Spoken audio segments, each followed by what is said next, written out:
तो hello everyone, ये है हमारी क्लास 8 3.1 की वीडियो। ये एक्सरसाइज बिल्कुल ही सिंपल है, तो इसमें इंट्रोडक्शन वीडियो बनाने की ज़रूरत नहीं है। तो आपको सब कुछ यहीं पे समझ आ जाएगा।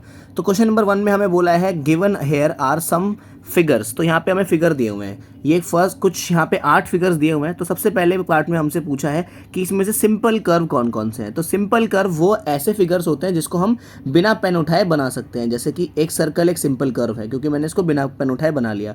सिंपल कर्व्स के अंदर आपकी कोई भी चीज़ दो लाइनें कभी इंटरसेक्ट नहीं होनी चाहिए, ठीक है। और ये सिंपल फिगर आपको बिना पेन उठाए बनाने होते हैं, ठीक है। तो देखो, देखते हैं यहाँ पे जो नंबर 1 है, क्या ये बिल्कुल मैं बिना पेन उठाए बना सकता हूँ? तो जवाब है हाँ, इसको बिना पेन उठाए हम बना सकते हैं। तो नंबर 1 यहाँ पर आ जाएगा, ठीक है।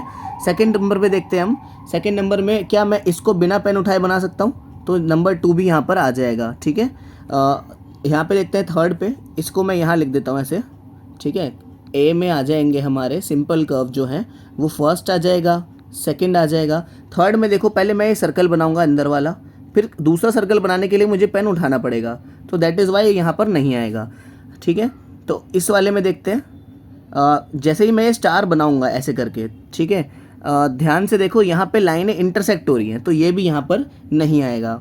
क्या फिफ्थ को मैं बना सकता हूँ बिना पेन उठाए? तो जवाब है हाँ, बना सकते हैं। तो फिफ्थ यहाँ पर आ जाएगा। फिफ्थ भी इसका पार्ट हो जाएगा। सिमिलरली सिक्स्थ को भी मैं बना सकता हूँ, सेवन्थ को भी मैं बना सकता हूँ, और साथ ही साथ एट्थ को नहीं बना सकता, क्योंकि ये सर्कल होगा, फिर यहाँ से आके मुझे एक लाइन को इंटरसेक्ट करना पड़ेगा, तभी मैं यहाँ आ सकता हूँ, ठीक है। तो दैट इज़ वाई ये यहाँ पे नहीं होगा। Eighth is not a simple curve, ठीक है। सिंपल कर्व नहीं है। सिमिलरली अब बी की बात करते हैं हम, ठीक है। इसको आपने नोट कर लो, इस पार्ट को।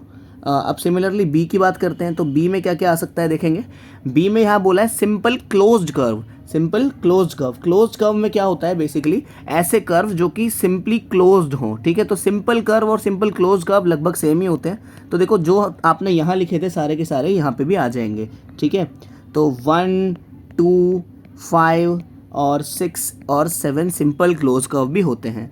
तो अब है पॉलीगन। और पॉलीगन क्या होते हैं? पॉलीगन ऐसे क्लोज्ड फिगर्स होते हैं जिसमें सारी की सारी लाइंस बिल्कुल स्ट्रेट होती हैं। स्ट्रेट मतलब कि बिल्कुल सीधी सीधी होती हैं, ठीक है। तो देखो, ऐसा कौन कौन है? ऐसा है हमारे पे एक तो ये फर्स्ट वाला है, तो यहाँ पे मैं लिख देता हूँ, इसमें फर्स्ट वाला है और साथ ही साथ सेकंड वाला भी है, ठीक है। और कोई तो बाकी इसमें भी देखो कर्व है, इसमें भी इसमें कर्व नहीं है, लेकिन स्ट्रेट लाइन, यहाँ पे इंटरसेक्शन हो रखा है। बेसिकली यहाँ पे कट रहा है ये दोनों लाइनें एक दूसरे से।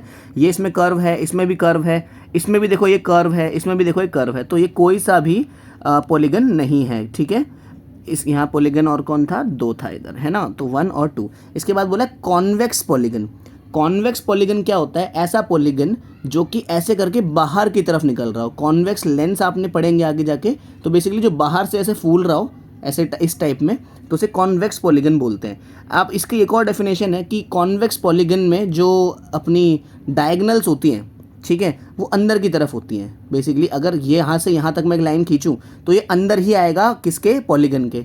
यहाँ से यहाँ तक एक मैं लाइन खींचूँ तो ये पॉलीगन के अंदर ही आएगा, ठीक है। तो डायगनल सारी की सारी इसमें इनसाइड होती हैं, ठीक है। तो देखो, ये देखो, यहाँ से आप डायगनल खींचो, ये अंदर ही है इसके। यहाँ से एक डायगनल खींचो, ये भी अंदर ही है इसके। दैट मीन्स ये कॉन्वेक्स पॉलीगन है। तो मैं यहाँ पे 2 लिख सकता हूँ, ठीक है। अब इसको देखो ज़रा एक बार, इसको देखते हैं यहाँ पे, ठीक है। ये देखेंगे, अगर आप यहाँ से यहाँ पे एक लाइन खींचोगे तो देखो ये थोड़ी सी बाहर निकल गई इससे, है ना। किससे? फिगर से बाहर निकल गई। दैट मीन्स ये कॉनकेव पॉलीगन है। कैसा है? ये कॉनकेव पॉलीगन है। This one will be concave polygon, ठीक है। तो क्वेश्चन नंबर 2 देखते हैं। क्वेश्चन नंबर 2 में ऐसा बोला हुआ है, what is a regular polygon. तो रेगुलर पॉलीगन क्या होता है? एक ऐसा पॉलीगन जिसमें सारी की सारी साइड्स और सारे के सारे एंगल्स बराबर होते हैं। तो आप लिखेंगे, पॉज करके मेरी बात को, a regular polygon is a polygon in which all sides and all angles are equal. एक ऐसा पॉलीगन जिसमें सारी साइड्स और सारे एंगल्स इक्वल होते हैं, ठीक है। अब यहाँ पूछा हुआ है हमसे कि एक रेगुलर पॉलीगन जिसकी 3 साइड हो, उसे हम क्या बोलेंगे? देखो, एक ऐसा पॉलीगन सोचो जिसमें 3 साइड्स हो, है ना। एक इधर एक ये मैंने ट्राइंगल खींचा, इसमें 3 साइड्स हैं। तो पहली बात तो ये ट्राइंगल है और सारी साइड्स बराबर है। दैट मीन्स ये एक इक्विलेटरल ट्राइंगल है। कैसा है? Equilateral triangle.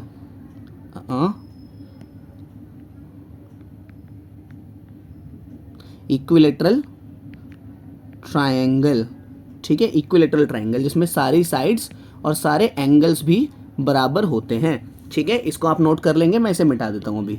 चलो थोड़ी सी जगह है, मैं इसको यहाँ कर देता हूँ सेकेंड पार्ट को। सेकेंड पार्ट में हमसे पूछा कि state the name of a regular polygon of 4 sides. देखो सब जानते हैं 4 साइड्स को का अगर रेगुलर पॉलीगन है, बेसिकली ये सारी साइड्स इसकी बराबर हैं और सारी साइड्स इसकी 90 डिग्री भी हैं, तो इसको हम एक स्क्वायर बोलते हैं। क्या बोलते हैं? स्क्वायर। ठीक है, यहाँ बोला है 6 साइड्स। 6 साइड के एक पॉलीगन को, जिस 6 साइड कुछ इस तरह दिखाई देंगी, ऐसे ऐसे और ऐसे, ठीक है, इस तरह दिखाई देंगी, इसको बोलते हैं हम हेक्सागोन। इसको बोलेंगे हम रेगुलर। हेक्सागोन तो मतलब नॉर्मल हेक्सागोन भी हो सकता है, तो इसको बोलेंगे हम रेगुलर हेक्सागोन। ठीक है, तो इतना ही था, इसमें बड़ी छोटी सी एक्सरसाइज थी। तो अब देखेंगे 3.2 पे चलते हैं।